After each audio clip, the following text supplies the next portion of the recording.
Okay. Well, good afternoon. I'm joined by Kevin Green, Chief People Officer at First Bus. Kevin, welcome and thanks for joining me.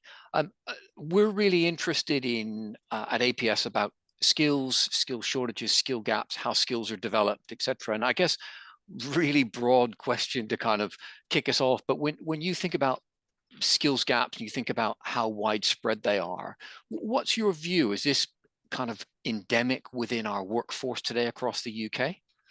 Well, I think the first thing is you need to look at the labour market. And I think there are three distinct sets of shortages that we're dealing with. And I'll try and bring that to life. So for me, there is a difference between a labour shortage, a skill shortage, and a talent shortage. And I think organisations sometimes use those terms interchangeably. And I think they're actually quite different. So a labour shortage is where you can't find employees to fulfil jobs where they don't need any previous skill or experience. So think coffee shop barista. You know, you can teach someone the job. They've got to be able to make a coffee, a flat white, a latte. They've got to be able to know the products in the glass window, take the cash and smile at the customer. You can teach someone that job within a couple of days. Within a week, they can be competent. Within 2 weeks, they could be your best performing barista. So that is, we're looking for people that are trainable and we can give them the skills to be able to do the job.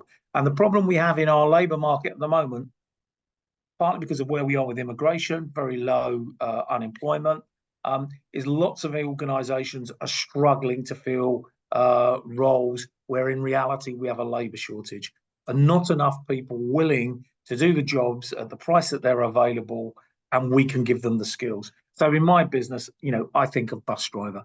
We don't expect, we do hire experienced bus drivers, but in reality, we train 90% of the people and we take them with no experience and within a 3 or 4 weeks process, they've got their license. We then do route learning, then we do buddying. Within a month, 6 weeks, they're competent and on the road driving a bus. So that's a labour shortage. Now, skill shortages, I think, are, again, when I was running the REC, so I was chief exec of the Recruitment and Employment Confederation, we produced data on what was going on in the labour market.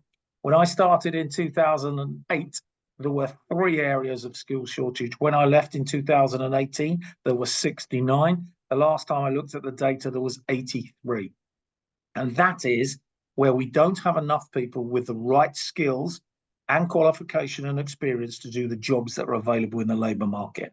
And so, generically within the labour market, all those years ago, it was digital, it was programming. So IT skills is an endemic shortage.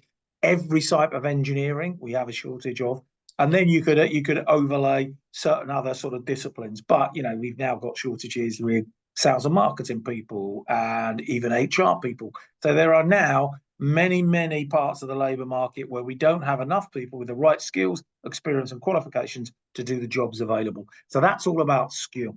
And then for me, we have talent shortages within businesses, and that is skill plus. So for me, if I'm looking for a financial controller to join our organization, I'm looking for someone that's professionally qualified, 15 years experience, very numerate, technical skill, right? So skill, tick in the box. But actually, in a leadership role, I want more than that. I want someone that can lead change. I need somebody who's change orientated, who likes working with change, is looking for continuous improvement. I'm looking for somebody who can roll up their sleeves and make things happen. And then finally, I'm also looking for someone who can manage and inspire and motivate others. So talent is skill plus those other things. And that comes out of work that Gallup did about 10 years ago. So for me, when you're looking at organizations, you need a strategy if you're thinking about labor, if you're thinking about skill shortages, and if you're thinking about talent, because they all require slightly different responses.